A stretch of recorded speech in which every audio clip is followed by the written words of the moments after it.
Hey everyone, Judicial Watch President Tom Fitton here with our weekly update on social media. A lot going on here in Washington, D.C. this week. Of course, there's a war going on in Europe, but there's a big scandal tied to that war, and it escalated significantly with the release of a news report by the New York Times about Hunter Biden and his laptop. I'll get into the details with you there. Plus, Judicial Watch is in court now against CRT-type quotas in California. We had a big court hearing there. We've got a trial going on against illicit gerrymandering in the state of Maryland by the Democrat legislature there. We filed a lawsuit to get more information on the Durham investigation and perhaps Justice Department efforts to mess with it. Plus, we filed a big brief on behalf of lawyers who are being victimized by the courts for standing up for free and fair elections and contesting the 2020 elections through the law. They're being retaliated against. And so it's really outrageous what's going on, and I'll talk to you about that important brief that we filed. First up, big news about the Hunter Biden laptop. It may not be new news to you, especially if you've been following Judicial Watch or the New York Post or our friend John Solomon or Miranda Devine, who has a book out about the Hunter Biden laptop and the associated scandals. But finally, the New York Times has deemed to acknowledge, 17 months after it was first reported by the New York Post, that there are these emails that are the subject of Justice Department investigation concerning Hunter Biden and his dealings abroad. And the emails implicate, it looks like to me, and to pretty much anyone else who's looked at this, his father in this, what I would call a RICO scheme, a racketeering operation to use the president's office, or at the time, the vice president's office, to bring in cash to the Biden family machine.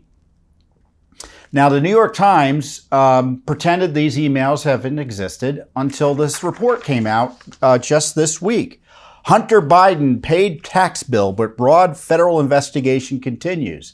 Now, remember, if you were talking about these emails in October, if you had highlighted this New York Post story, you had Twitter they suspended the account of the New York Post. You had other big tech try to pretend that this story was not valid and censored millions of Americans, including yours truly, who were trying to get the truth out about this. And of course, the big media was trying to poo-poo this investigation, this story. They were trying to protect Joe Biden. And it's not surprising Democrats would try to minimize this. And I don't necessarily blame them for trying to minimize it, but they all knew otherwise. You know, it's one thing to say, well, you know, I don't believe this. It's another thing to say, to know that that what is being alleged is likely true, or you know it to be true, and then lie about it, which is which is exactly what the Biden campaign did, and people like Adam Schiff did. So you had this massive censorship designed to protect Joe Biden's candidacy for the presidency. Now, if that's not election interference, I don't know what is. I mean, that's how you rig an election in plain sight. Don't you agree? And so the New York Times, a day late and a dollar short, has finally admitted these emails exist. This is the key part of the story, at least in terms of that regard. People familiar with the investigation, so the Justice Department has been sitting on this since at least December of 2019. They had the emails back then, or the laptop back then.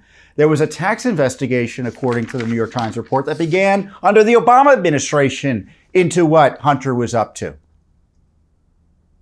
And now supposedly it's a criminal investigation, the longest criminal investigation in the history of man. I say that sarcastically, but it's obviously being stretched out, in my view, to protect Joe. People familiar with the investigation said prosecutors had examined emails between Mr. Biden, Mr. Archer. Archer was one of Hunter's business partners and evidently was in business with Joe Biden, and others about Burisma. Where's Burisma in Ukraine? And other foreign business activity. Those emails were obtained by the New York Times from a cache of files that appears to have come from a laptop abandoned by Mr. Biden in a Delaware repair shop. The emails and others in the cache were authenticated by people familiar with them and with the investigation. So if I had read this in October 2020, this video would have been deleted. Twitter would have banned me. YouTube would have prohibited it from being distributed, probably take the video down. Same on Facebook. And I would have been accused by fact checkers, the liberal enforcement squad, of putting out disinformation. So finally, the New York Times admits the truth. And of course, there's a lot of interest in that because they're finally admitting it after Joe Biden wins the election. And the question is, why is it coming out now? And I'm reading a story, and I think it's coming out now because there's this effort to derail any criminal prosecution of Hunter Biden, because I think a criminal prosecution of Hunter Biden necessarily implicates Joe Biden. The investigation, as I said, began as a tax inquiry under the Obama administration. So they've been looking at Hunter forever and a day. And it includes possible criminal violations of laws now, tax laws, as well as foreign lobbying and money laundering rules. I would add bribery based on the information that I've seen. Now, what's going on is the Justice Department is thinking of ways. Remember, the Justice Department is controlled by the deep state. And I say that as a shorthand for liberal activists who hate Donald Trump, are largely Democrat in orientation, and don't want to enforce the rule of law against their political allies. That's the Justice Department. Now, does it mean everyone in the Justice Department's like that? Of course not. But that's generally the way the Justice Department operates. Hence this leak. Hence the Justice Department saying that they may have trouble proving Biden intentionally violated the Foreign Agents Registration Act, which requires disclosure to the Justice Department. And so their thinking is that maybe they'll just go for a civil penalty for Biden's failure to follow these foreign agent registration requirements. Who was he a foreign agent for? They're kind of vague on that, aren't they? It's Burisma, it's Ukraine, it's China perhaps. And the outrage is now they're back, according to the New York Times, to suggesting that this foreign agents registration law, which up until the Trump administration had almost always been the subject of civil enforcement only, meaning you had to file the form if you hadn't filed it. And that was the end of it. Maybe you paid a fine or just fixed it that way. But when Trump came to town and Trump was running, they used it to prosecute people criminally. That's what they tried to falsely accuse General Flynn of violating. Yeah, I know. Flynn admitted to criminal violations of law related to FARA, but he withdrew that plea, so he hasn't admitted to anything under the law. They went after Manafort, I think, if I recall correctly, for violating that law criminally. And they hadn't really done any criminal prosecutions under that law until Trump came to town. Now they're going to revert back to the norm to protect Hunter and Joe. But, maybe they'll do something more substantial. And there's another organization or entity tied to Hunter Biden, Blue Star Strategies, that Judicial Watch has highlighted in some of the documents we've uncovered as pushing for Burisma here in the United States, trying to get, I think it was a meeting with, or suggesting they could get a meeting with Hillary Clinton. So there was even a Clinton corruption angle to this Ukraine scandal involving Hunter Biden and Joe Biden. We've got the documents on that. And the other disclosure the Times makes, because a lot of what the Times talks about in the emails have been reported elsewhere. But the news in this story that hasn't been reported elsewhere is that Hunter Biden last year paid off $1 million tax bill. It's not clear where he got the money. I thought he had no money. And the thinking is he paid that off so it would be harder for prosecutors to make the case that he committed a crime in hiding income or failing to file taxes. Now, typically that's not, doesn't necessarily mean that you won't get prosecuted, but that's the angle they're playing here. And again, to me, it's prepping the battle space to justify not prosecuting Hunter Biden for any criminal activity. The prosecutors, but this is more interesting because this is the money laundering and some of the underlying criminal activity that is tied to the tax issue. Prosecutors had investigated payments and gifts Biden or his associates had received from foreign interests, including a vehicle paid for by using funds from a company associated with a Kazakh oligarch, Kazakhstan, a diamond from a Chicago energy tycoon, and prosecutors also saw documents related to corporate entities through which Mr. Biden and his associates conducted business with interests around the world. And then the story goes into the debate they had about whether this Foreign Agents Registration Act would be something they could prosecute. But the emails that the New York Times has, quote, authenticated, I'm not quite sure how they, quote, authenticated it. I'd be interested to know because it looks to me like Biden's lawyers probably leaked some of this stuff. Did Biden's lawyers authenticate it for him? For the New York Times? And if so, how does that compare with what both Joe Biden and Hunter Biden have said about this laptop, where they've disavowed it largely?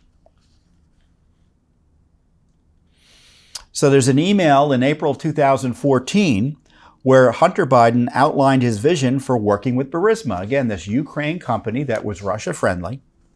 In the email, Hunter indicated that the forthcoming announcement of a trip to Ukraine by Vice President Biden, who's referred to in the email as my guy, the big guy is in different notes that were released subsequently, should be characterized as part of our advice and thinking, but what he will say and do is out of our hands. So here you have them at least trying to leverage Joe Biden's trip to Ukraine for their business interests.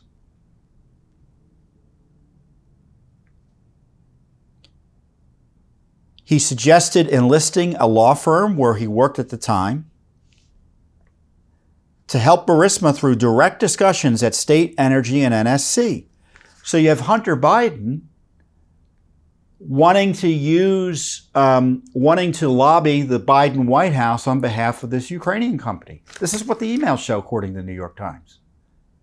So, if you've been watching me the last few weeks, I've been talking to you about how this Ukraine scandal that Biden has been in undermines our national security.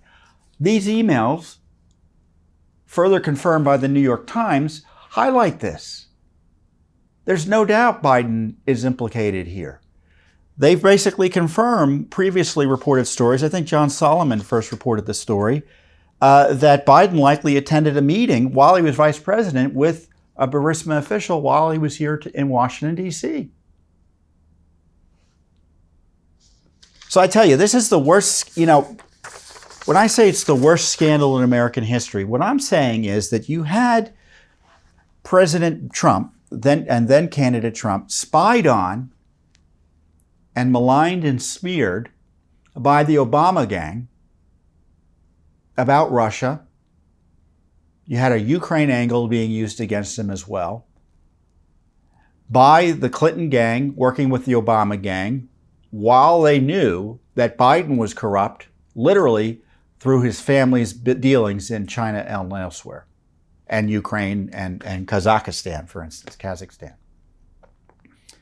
And Trump starts asking questions about it once he's president of Ukraine. And what do? They try to impeach him for highlighting the corruption and seeking accountability for what went on there. And we have the Justice Department knowing, at least since 2019, if not sooner, that Hunter Biden was likely engaged in criminal activity. And now we're almost a year and a half into the Biden presidency. There's been a criminal investigation going on in the Justice Department out of the Delaware U.S. Attorney's Office. And supposedly it's a U.S. attorney up there who's been there during Bush and Obama and Trump nominated him. And that's supposed to reassure us that that's going to be an investigation free of conflict of interest. Having the home state prosecutors in Delaware investigate Joe, or Hunter in this regard, I don't buy that. The special counsel regulations of the Justice Department require a special counsel be appointed. I objected to a special counsel being appointed for Joe Biden, for President Trump. Here, his son is being investigated by his Justice Department. That's not a conflict of interest that wouldn't require a special counsel? Of course it does. And the fact that one hasn't been appointed highlights the corruption of the Justice Department, that they have one set of rules. It's not even a different set of rules. They're actually being consistent, which is they only go after their enemies and they protect their friends. I joked on Twitter, you see Jussie Smollett was released from prison this week, outrageously. People are complaining about it.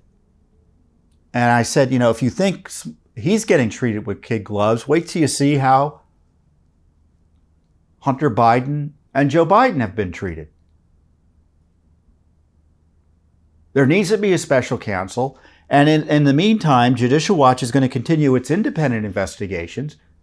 I mean, we highlighted, as I've discussed, how the Burisma had Hillary Clinton's campaign in its sights. We highlighted how the Obama State Department knew that there was a corruption issue for Joe Biden that Russia was taking advantage of and arguably interfering with our foreign affairs. Now, do you think that's gotten worse or better since Biden has become president? I think the war in Ukraine tells you it became worse, because it's long been my view that Putin has Biden's number because of these corruption stories. So the big news is, again, New York Times confirms material about the Hunter Biden laptop that implicates Joe Biden in criminal activity. The Justice Department doesn't evidently want to do much or is afraid to do anything. So they're setting up, a slap on the wrist for Hunter while protecting Joe. And one way, at least to better ensure justice, although it's no guarantee, is to make sure that there's a special counsel appointed that can't be as controlled directly by the deep state Justice Department. Now, again, I don't want to overstate whether that will mean justice will be done, but under this current rubric, it certainly ain't going to get done. And certainly there's enough here to begin an impeachment inquiry of Joe Biden, don't you think? Why not? Trump was impeached for asking questions about Biden's corruption. We have evidence of Biden's corruption, enough to warrant an impeachment inquiry, in the least.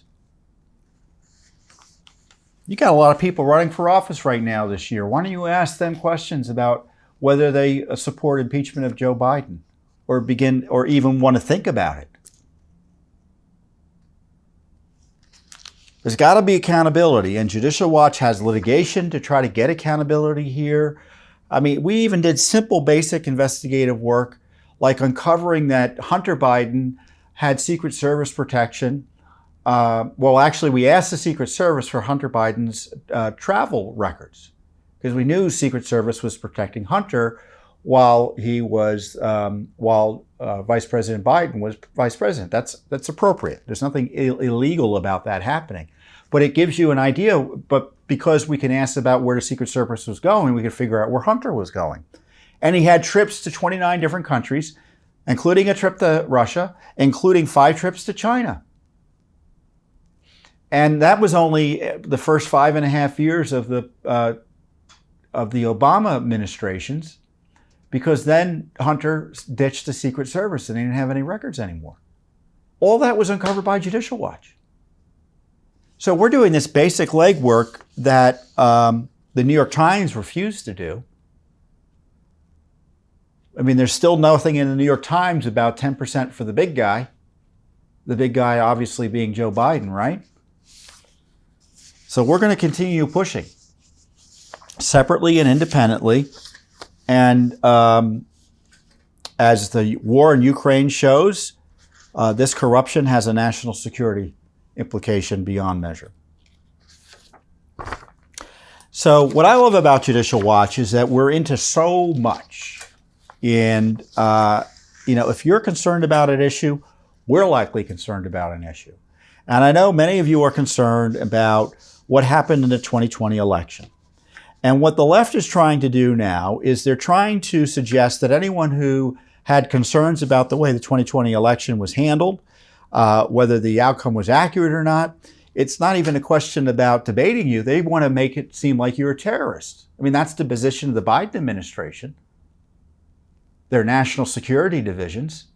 I've highlighted that previously on this program. You have the January 6th Rump Committee harassing American citizens based on their First Amendment freedoms in retaliation for them objecting to the way the elections were conducted and challenging and disputing the election, which is their right under the federal law and our Constitution. And now you had all sorts of litigation, you may recall, that the left celebrates as all being dismissed. And of course, it's much more complicated than that. But now they're trying to punish the lawyers who asked questions and litigated some of the concerns that people had about the elections. And the most famous lawyer in that regard, perhaps, is Sidney Powell. And there are some other litigants, lawyers, who were pursuing some of these cases in the various states. Now, the problem when you are challenging election results or the way elections are run, after election, you've got really a small window of time. So it's really quick and dirty. You got to run to court and make your challenge, because certainly in the presidential election, you've got this compressed time frame because the decision making is done within, let's say, November, December, 2 months. So you don't have a lot of time. So you run to court, you try to make your case, and you have obligations as a lawyer to make your case in good faith and not bring things to be false to the court or arguments or legal positions that to be false and frivolous to the court. That's obviously basic legal ethics 101. Now, what's happened is that the left has decided that any lawyers who did that need to be disbarred, jailed, prosecuted, investigated, have their emails taken, all sorts of things, including some courts who are frankly more about making Trump look bad than enforcing the rule of law here. And Judicial Watch really is troubled by this because, we do election litigation. We're involved in these sensitive areas of law. Are they going to come and try to shut us down, chill our speech? And what happened to Sidney Powell is that a U.S. District Court in Michigan sanctioned her and other attorneys who had brought some cases related to the Michigan election, the presidential election at least, in Michigan. As we say, and we filed an amicus brief because Sidney Powell has appealed this, we filed an amicus brief. So we're not afraid. Everyone's supposed to denounce Sidney Powell.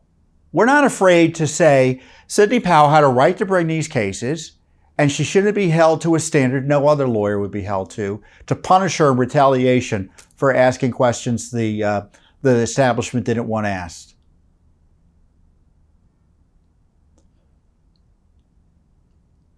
Judicial Watch argues that improperly sanctioning lawyers for bringing civil rights litigation on elections will have a chilling effect.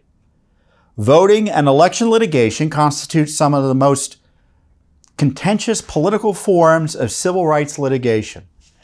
These qualities are even more acute in post-election disputes where litigation schedules are compressed and available information is limited and often dynamic.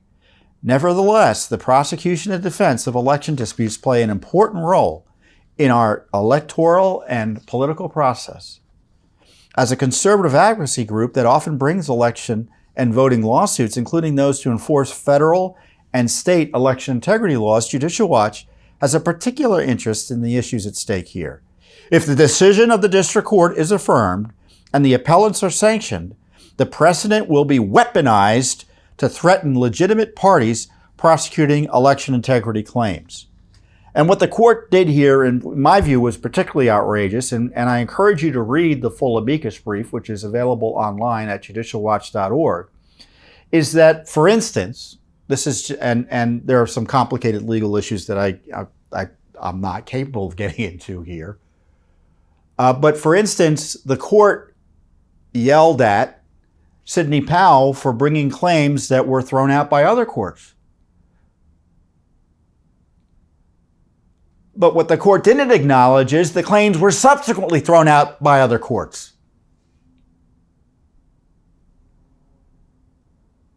So she's being punished for what courts subsequently did. And that's just one example of the abuse of discretion as we highlight here. Court sanctioning lawyers pursuing election law claims in the heat of an election is a dangerous game. Don't you agree? And it could allow election corruption to go unchecked. That's the goal of the left here. One of these left-wing groups, they're now in the process of raising millions of dollars to target every lawyer who disputed elections, every citizen who potentially wanted to participate as alternative electors in these election disputes. I've never seen anything like it before in American history. This partisan retaliation and harassment of lawyers involved in litigating a 2020 election dispute is unprecedented and undermines the rule of law. And the court should have no part of it. And it's a shame this district court judge did what she did. And I'm hoping the appeals court pays attention to what we filed and protects you by protecting Sidney Powell, and protects you by telling this lower court you can't be punishing lawyers for trying as they see fit to use the law to preserve their rights and the rights of the candidates they represent in election disputes. That's what they want to do. They want to outlaw election disputes from the wrong people. And that's what's interesting about Judicial Watch's case that's going on right now in Maryland. You've had all these leftists challenging gerrymandering by Republicans allegedly all throughout the United States. And one of the worst gerrymanders is by the Democrat legislature of Maryland. And so it's up to Judicial Watch to come in and represent voters, at least under Maryland state law and constitution, who objected to this gerrymander. So just to let you know, we've had this trial going on, as I talked about a little bit last week, this week. So I'm not sure how the court's going to rule. It probably will be appealed one way or another, no matter how the court rules. But we're literally in court trying to vindicate the rule of law and protect the rights of voters. And I tell you, there's so few of us on our side of the philosophical divide on election integrity that do this type of work. This is why these threats to target the lawyers is a dire threat to election integrity generally. Because how do you enforce the rules of law on election integrity if you don't have people willing to do it? You just can't say only one side can do it. Those who want to undermine election integrity are the only ones allowed to go to court. You can only go to court if you challenge voter ID. I mean, that's the left's point of view here. Or you can only challenge elections if you're a leftist. Al Gore can challenge the elections and seek redress in the courts. Donald Trump can't. Rules for thee and not for me. That's the left's approach to the rule of law, and Judicial Watch is going to stand against it.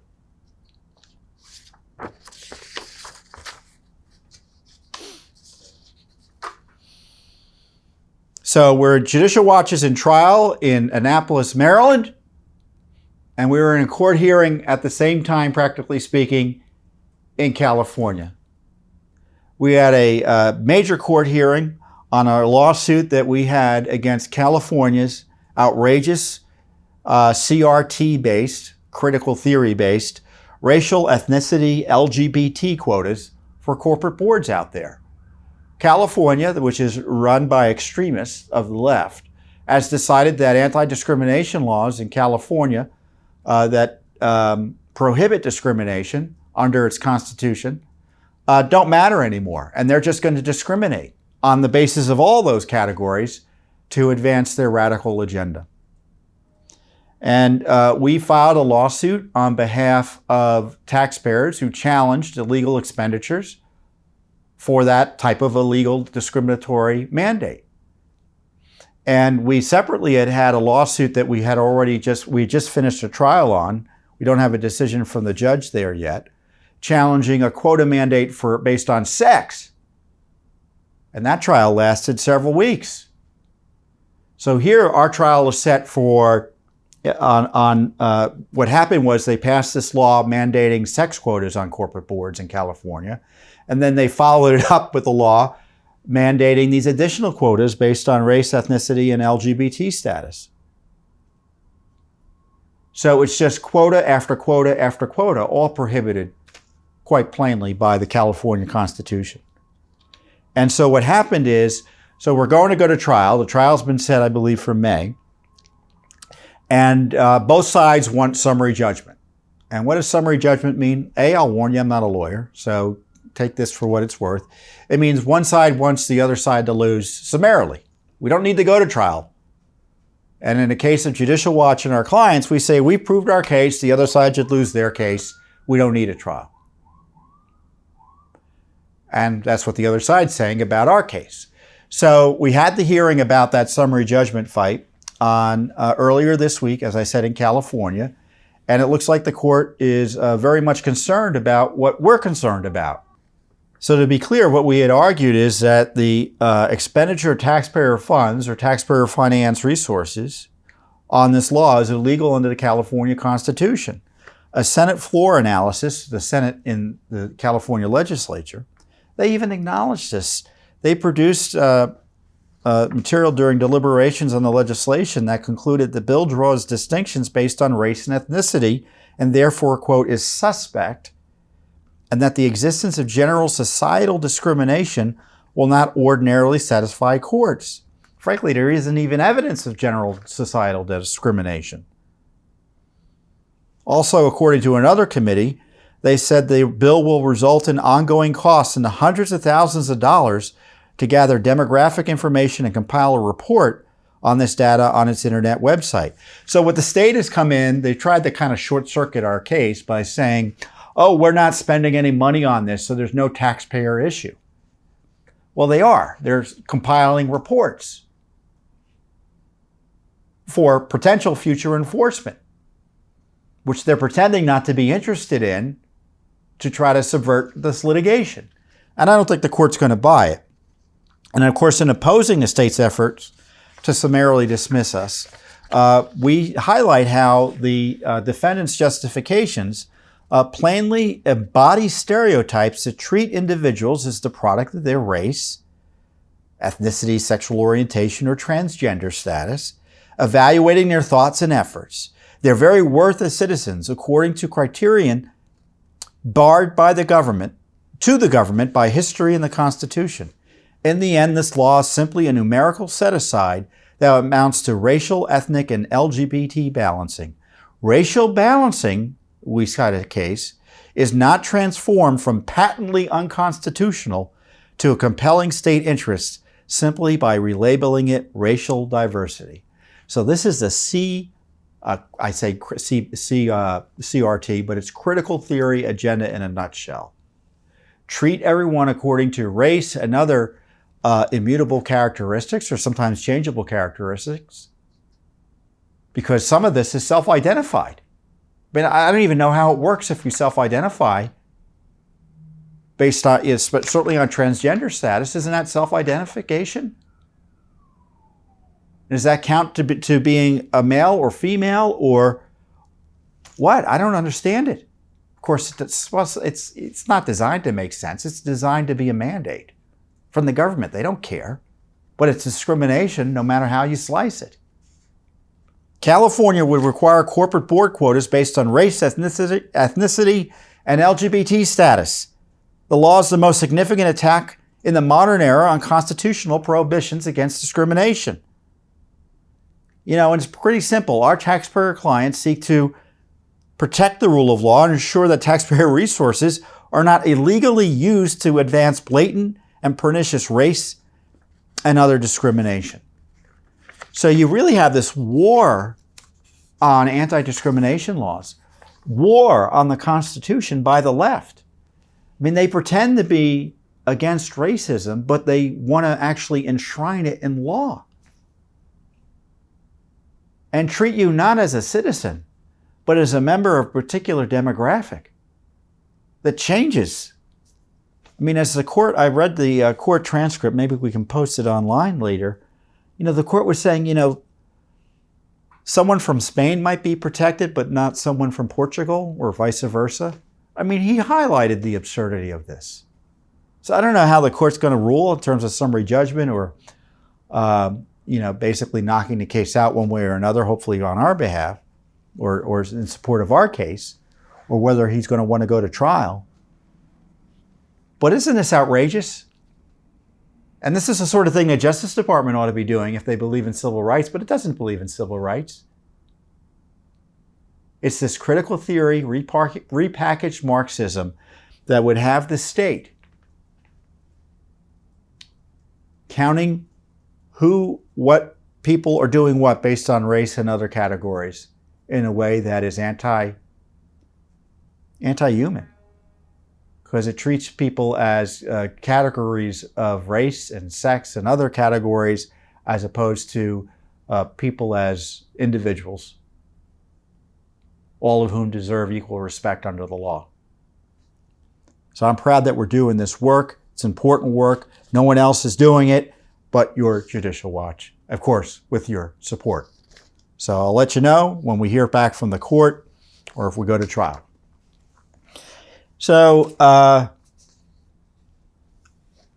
I've talked often about special counsels, and I think special counsels are of dubious nature, or of dubious constitutionality, especially if they're being used to investigate presidents.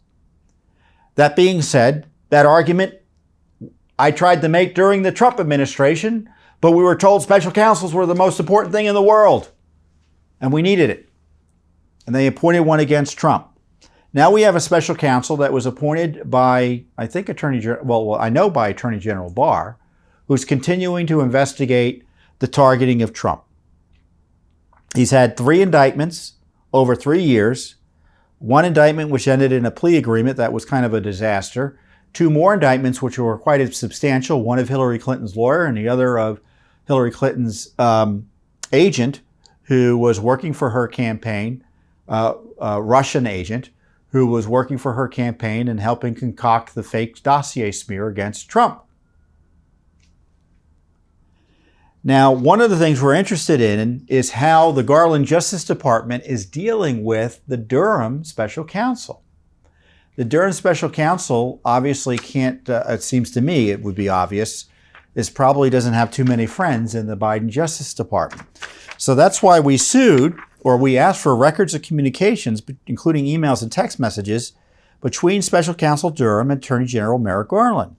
One of the reasons we're asking about this is because senators have raised concerns, quite sensibly, about whether the Justice Department was in potential conflict with the Durham investigation because, for instance, there's a senior Justice Department official, Susan Hennessy, had previously made statements attacking the Durham investigation directly. I think she runs the National Security Division at the Justice Department. Maybe one of my colleagues can fact check me to make sure that's correct as I'm talking here. She had said in December 2021, or actually the senator said in December 2021, they pointed out some material that she had tweeted out, like, for instance, Durham has made abundantly clear that in a year and a half he hasn't come up with anything, which is kind of true. I guess this kind of partisan silliness had become characteristic of Barr's legacy, but unclear to me why Durham would want to go along with it. So Durham's investigation, as I said, began in April or May of 2019. He was appointed as special counsel in October 2020. He's only had 3 prosecutions. So I'm excited about some of the more recent disclosures he's made in his indictments and court filings, but it is mighty slow. So that's one of the reasons we're asking for his budget. We want budget records related to the operations of the Office of Special Counsel, John Durham. We have a right to that information, and they've been slow walking the information. And I don't understand why it takes a federal lawsuit to get basic information and simple requests answered, such as how many emails and texts could there be between Garland and Durham? Either there are some, or there's probably a few. If there's not a few, maybe there's none. Just tell us, and tell us where you searched to make sure that you did a fair search. And how many budget records are there? There can't be that many. Just give them to us. And here we've had to sue the Justice Department, who is the chief law enforcement agency of the United States federal government, who refuses to follow federal FOIA law. One of the worst violators of FOIA is the Justice Department. Not because they're less transparent than other agencies, they're just as bad as other agencies, more or less, but because they've got this particular obligation to enforce the rule of law, and they don't want to when it comes to their own operations, which includes the FBI, by the way. So everyone should be held accountable. Garland should be held accountable. Durham should be held accountable. I want him to move faster. What has he been spending his money on? As I said, 2 prosecutions since he's special counsel, or 3.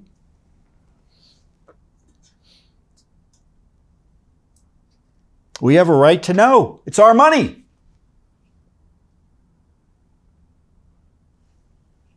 And I suspect that Judicial Watch has done with far less. We have gotten more information about what the Obama Gate operation was all about in terms of the targeting of Donald Trump, the worst corruption scandal in American history, than Durham has thus far. So we'll see what they give us. But, we have a right to get basic information about what Durham's up to. Don't you agree? And that means getting budget information. And if Garland is messing with Durham, we want to know that too. So a lot going on. And we are only able to do all this work. Litigation in Annapolis, litigation in Washington, D.C. against the Justice Department, litigation in California against the state of California. With your support. And I encourage you to support Judicial Watch at judicialwatch.org. And I also encourage you to share the wealth in terms of the information you hear in this video or you see online in our various platforms, certainly at judicialwatch.org and everywhere else we're at. So with that, I wish you the best, and I'll see you here next time on the Judicial Watch Weekly Update.